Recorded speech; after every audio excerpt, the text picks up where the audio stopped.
In 2016, a man went missing from Yosemite National Park. Not unusual, right? But what search teams found at his campsite doesn't make sense. A zip tent, shoes neatly placed inside, a half-eaten meal still sitting on the table, and his footprints stopping in the middle of soft dirt, like he just vanished into thin air. This isn't an urban legend. His name was Daniel I, a 34-year-old experienced hiker.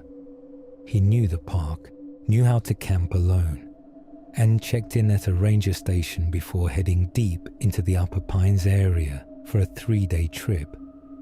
He was supposed to be back by Monday. He never returned. Rangers located his car parked where it should have been, a valid permit on the dashboard. They expected to find a simple accident, maybe a fall, maybe an animal attack. Instead, they hiked to his GPS-marked site and froze. The tent was zipped shut. Inside were his boots, lined up perfectly, along with a jacket, flashlight, and neatly folded map. On the picnic table sat a metal plate with food, chicken and beans, half eaten, fork still resting on the edge. The fire pit was warm, smoke curling lazily upward. Everything looked like he'd stepped away for a minute, but never came back. Search teams widened the area, expecting to find tracks, drag marks, something. And they did find tracks, at first. Daniel's footprints led away from the site, then stopped. Not faded, not covered, just stopped. Like he'd taken one step and the next one never landed. Dogs brought in by search and rescue followed the scent to that very same spot, then circled, confused, whining. No blood, no torn fabric, no sign of a bear or mountain lion, and no other human tracks nearby. Rangers said it was as if he walked into an invisible wall and disappeared. Night fell on the search teams. They camped near Daniel's site, hoping daylight would reveal more clues. But what they heard that night still chills them. Around 3 a.m., 2 rangers reported faint footsteps circling their own tents. Heavy, deliberate steps, crunching leaves just outside their campsite. When they shined flashlights, there was nothing, no eyes, no shadow. The steps would start again minutes later, moving closer. By morning, the area around their tents was undisturbed. No tracks, just silence. For 2 weeks, search efforts continued. Helicopters, thermal imaging, volunteers, nothing. No trace of Daniel the Fly was ever recovered. Not a scrap of clothing, not a piece of gear. His family pushed for more investigation, but the case went cold. The park listed him as missing, presumed deceased. Yet to this day, hikers who camp near Upper Pines report odd things. A feeling of being watched. Half-eaten food appearing on rocks near their sites. And some swear they've seen boot prints that stop suddenly, leading nowhere. So what happened to Daniel Vi? Did he wander off into the wilderness and fall where no one could find him? Was it foul play? Someone covering their tracks perfectly? Or something far stranger, hidden deep in Yosemite's vast backcountry? No one knows. And if you ever camp near Upper Pines, maybe keep an eye on your tent flap, because sometimes people don't just get lost, they're taken. Deep in Olympic National Park, 2 campers saw something strange.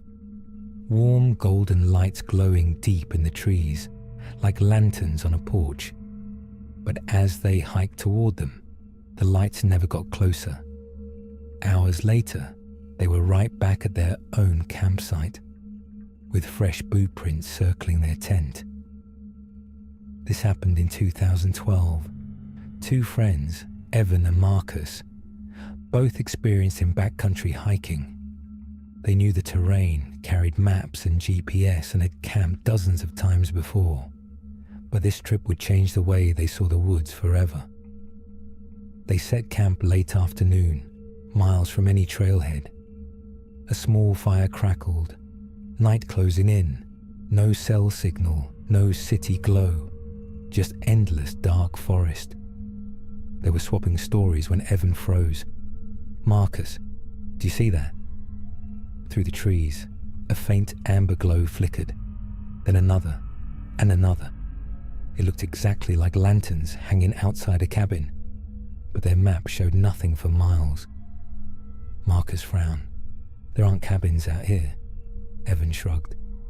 "Maybe a ranger station." They grabbed flashlights and stepped off trail. 10 minutes, then 20. The lights stayed the same distance away. Their GPS app spun uselessly in dense woods. A soft breeze carried something. Was it voices? The groan of wood? Marcus whispered, "We're too far.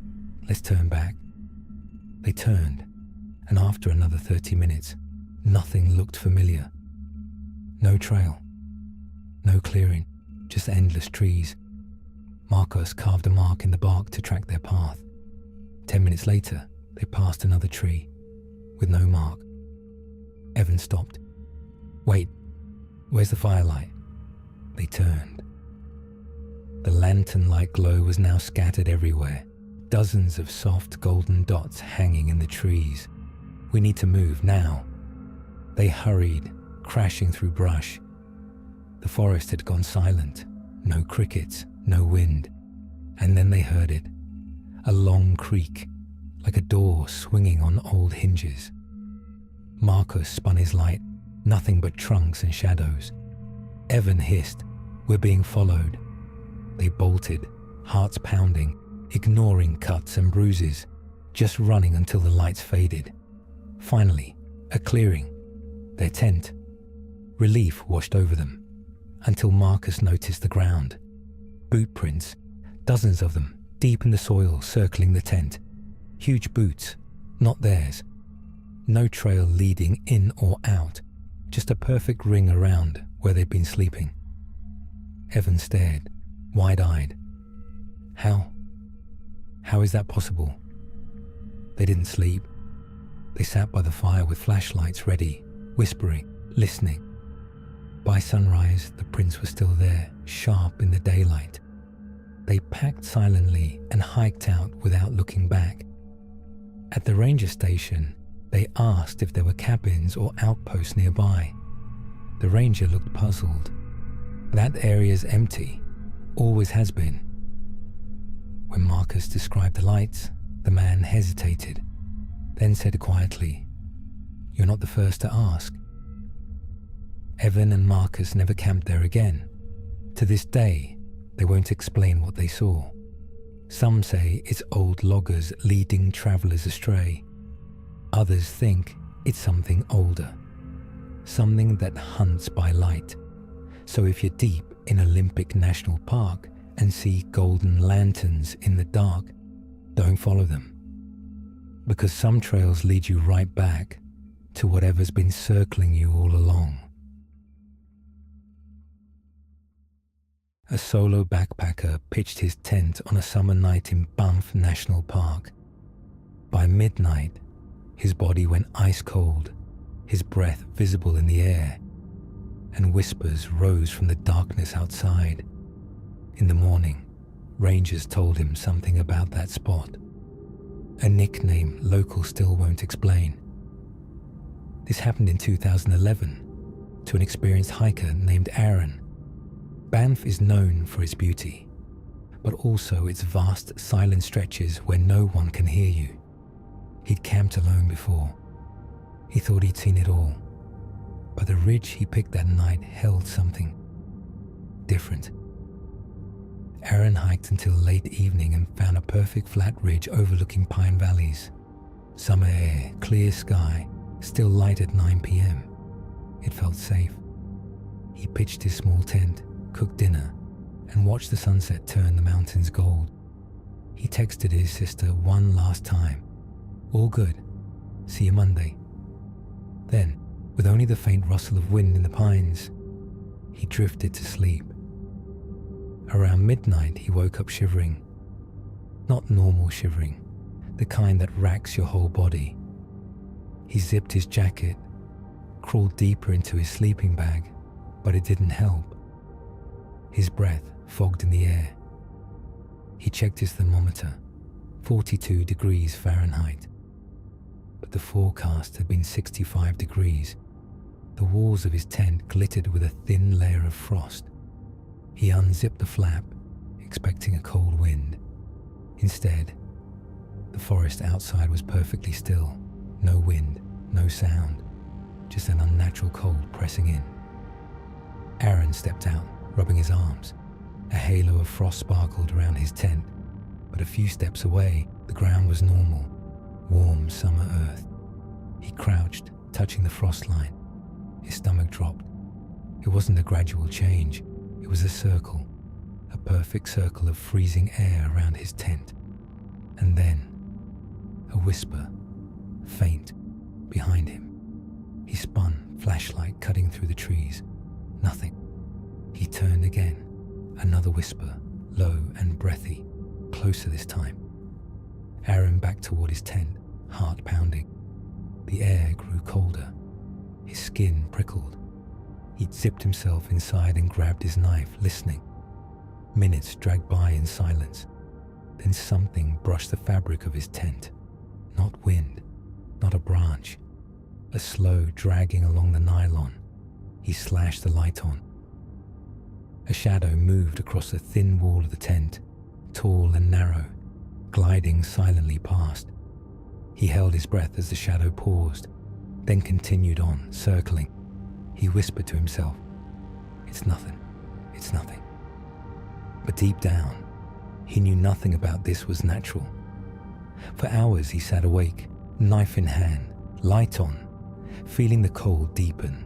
The whispers came and went, sometimes one, sometimes two or three, overlapping, like voices speaking just out of range. Every time he opened the flap, nothing. By 4 a.m. the frost on his gear had thickened. His water bottle had a sheet of ice over it. He thought about running, but where? In that dark, with something circling him. So he waited, eyes on the flap, waiting for the sun. When the first light broke over the ridge, Aaron crawled out, stiff and exhausted. The frost was already melting, but the circle remained clear in the dirt, perfectly round. No animal tracks, no debris. Just one thing, bare human footprints, dozens of them overlapping all around his tent, but never leaving the circle. Aaron hiked out that morning without looking back. At the ranger station, he asked if anyone else camped there. The ranger's face changed. That ridge, we call it Widow's Hollow. He explained that in the 70s, 2 climbers froze to death on that same ridge, on a warm night just like Aaron's. Locals say the air still carries them, searching, whispering, circling whoever stops there. Aaron never camped alone again. And if you ever feel a sudden cold in the middle of summer, check the ground around you, because some places don't forget who they've taken. 2 friends were wild camping in England's Lake District. They woke at 2 a.m. to the sound of snapping branches. Shining a torch upward, they caught a man crouched in the tree above their tent, silently watching them. When he dropped to the ground and ran, what he left behind still haunts them. This happened in 2017. Wild camping isn't technically legal in much of the UK, but plenty of hikers do it discreetly in the fells. Tom and Ryan, lifelong friends, decided to spend a weekend away from cities and noise. They packed light, took a remote trail, and hiked until dusk.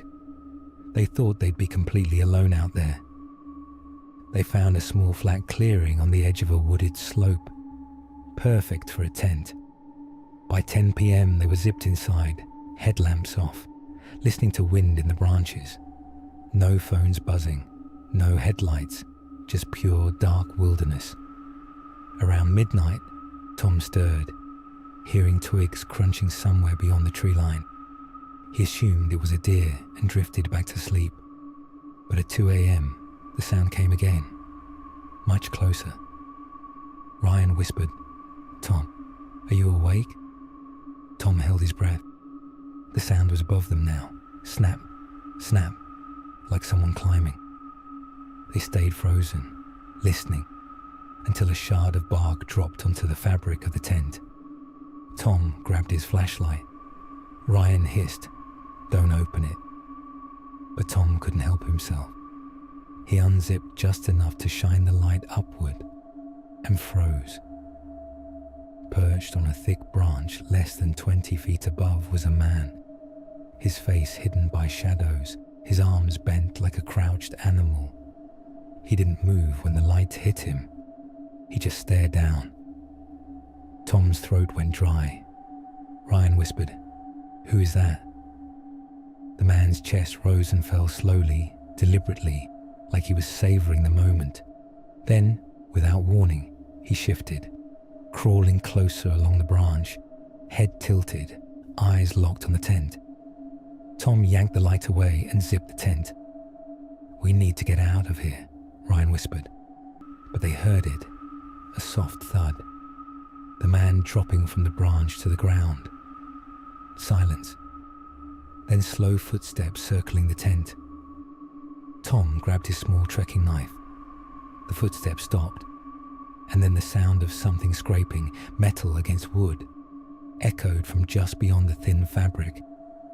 Ryan hissed, "He's got something." They didn't move, didn't breathe. Minutes felt like hours. The footsteps started again, quick, retreating into the trees.